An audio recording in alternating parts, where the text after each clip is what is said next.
লাল পাহাড়ির দেশ, রাঙামাটির দেশ আমার জেলা বাঁকুড়া। আর সেই রাঙামাটির দেশের সবুজ শোভা জঙ্গলমহল। রানীবাঁধ, ঝিলিমিলি, সুতান, মুকুটমণিপুর, এই নামগুলো হয়তো আপনাদের অনেকেরই পরিচিত।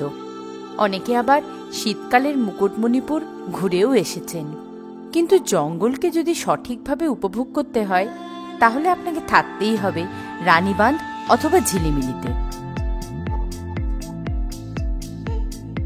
যেখানে আপনি পাবেন ছবির মতো সুন্দর কিছু আদিবাসী গ্রাম, গ্রামের মেঠো পথ, ছোট্ট গ্রামীণ হাট।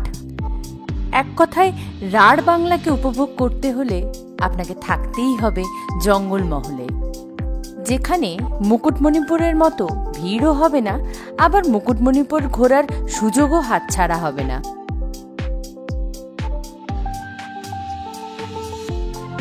আজ আমি আপনাদের সন্ধান দেব ঝিলিমিলিতে সেরকমই একটা থাকার জায়গা, যেখানে আপনি থাকতে পারেন গাছবাড়ি অথবা টেন্টে, উপভোগ করতে পারেন বনফায়ার অথবা আদিবাসী নৃত্য। সন্ধেটা কাটতে পারে জঙ্গলের ধারে বসে ঝিঝি পোকার ডাক শুনে।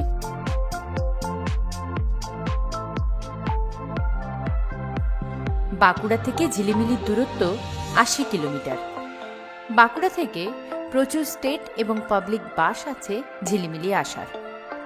তবে বেড়াতে যাওয়ার ক্ষেত্রে পার্সোনাল গাড়িটাই সব থেকে প্রেফারেবল। বাঁকুড়া বাসস্ট্যান্ড বা বাঁকুড়া স্টেশনে নেমে একটা গাড়ি ভাড়া করে ধরে ফেলুন স্টেট হাইওয়ে 2। পোয়াবাগান, খাতড়া, রানীবাঁধ পেরিয়ে গাড়ি ঢুকবে ১২ মাইলের জঙ্গলে। শাল, সেগুন, পলাশ ঘেরা জঙ্গল, আর মাঝ দিয়ে গেছে আঁকাবাঁকা পথ, যে পথে রয়েছে চড়াই উতরাই। এখান থেকেই আপনি মালভূমির জঙ্গলকে অনুভব করতে শুরু করবেন। ১২ মাইল জঙ্গল থেকে বাঁ দিকের রাস্তায় মাত্র ৬ কিলোমিটার দূরে সুতান। যাওয়ার পথেই ঘুরে নিতে পারেন সেই জায়গাটাও। সুতানের উপর একটা ডিটেল ভিডিও এই চ্যানেলে রয়েছে, একবার দেখে নিতে পারেন। তবে আজকের ভিডিওটি রিমিল ইকোট্যুরিজম নিয়ে। ঝিলিমিলি হাই স্কুল রোড পেরিয়ে জঙ্গলের মাঝে রিমিল লজ।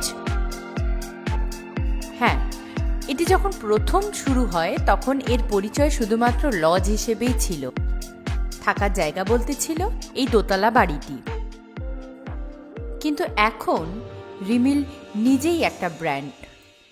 এর পরিচয় এখন রিমিল ইকোট্যুরিজম। আসুন তাহলে এখানকার স্পেশালিটিগুলো একবার দেখে নেওয়া যাক।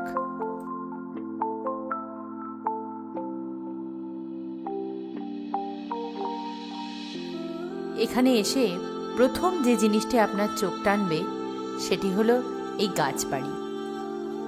মোট 2টি গাছবাড়ি রয়েছে এখানে। আসুন গাছবাড়ির ট্যারিফ সম্পর্কে জেনে নিই এখানকার ম্যানেজমেন্টের কাছ থেকে। গাছবাড়িগুলো হচ্ছে ৩৫০০ টাকা প্লাস জিএসটি ভাড়া রয়েছে। আচ্ছা, ডাবল বেডের রুম রয়েছে এগুলো। আর টয়লেট আছে? টয়লেট, এসি, গিজার সব কিছু আছে। আর ব্যালকনি একটা দেখতে পাচ্ছি। ব্যালকনি এই পাশে একটা আছে, সামনে। এখানে আরেক ধরনের অ্যাকোমোডেশনের ব্যবস্থা হলো এই সুইস টেন্ট। বিভিন্ন গাছের নামে মোট 4খানা সুইস টেন্ট রয়েছে এখানে। 4 বেডেড এবং ডাবল বেডেড 2 ধরনেরই টেন্ট রয়েছে। ডাবল বেডেড টেন্টের ভাড়া হলো ৩৫০০ টাকা, আর 4 বেডেড হলে ৪০০০ টাকা। গরমের এসি এবং শীতকালের রুম হিটারের ব্যবস্থাও রয়েছে। আছে অ্যাটাচ টয়লেট।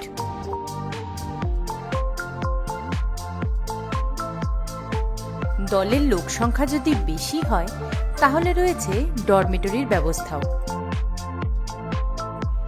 এই ডরমিটরিটিতে ডাবল এবং সিঙ্গেল বেড মিলিয়ে প্রায় ১৬-১৭ জনের থাকার ব্যবস্থা আছে।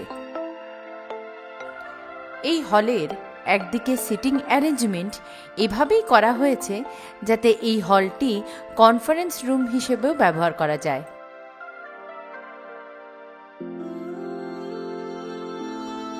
হলের অন্যদিকে কার্টেন টাঙিয়ে একটা প্রাইভেসির ব্যবস্থা করা হয়েছে, যেটা চেঞ্জিং রুম হিসেবে ইউজ করা যায়।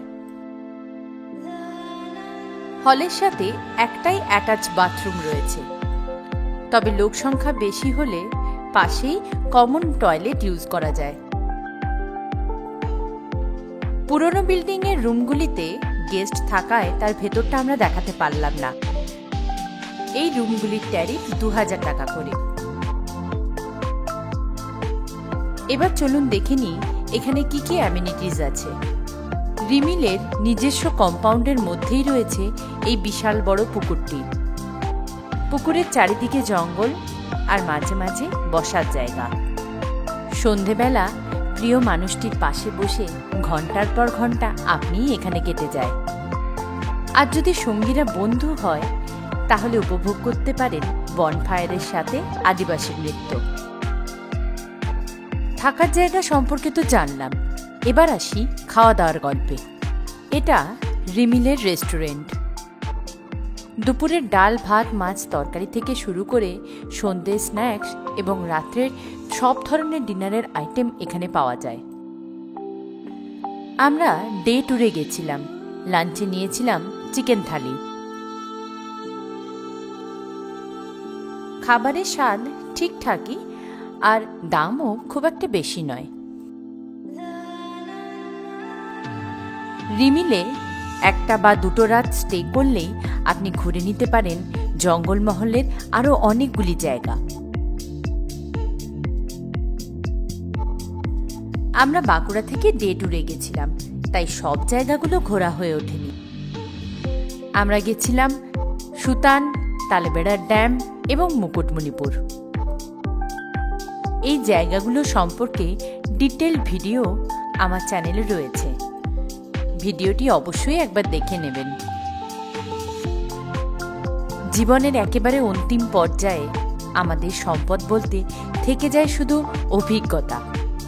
তাই শুধু বেড়ানো নয়, আমার জীবনের নানা অভিজ্ঞতার গল্প নিয়েই এই চ্যানেল, আর সেই সব অভিজ্ঞতার সাক্ষী আপনারাও।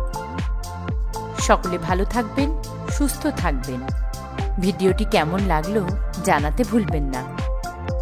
আমার চ্যানেলটি সাবস্ক্রাইব করে পাশে থাকার জন্য অনেক ধন্যবাদ।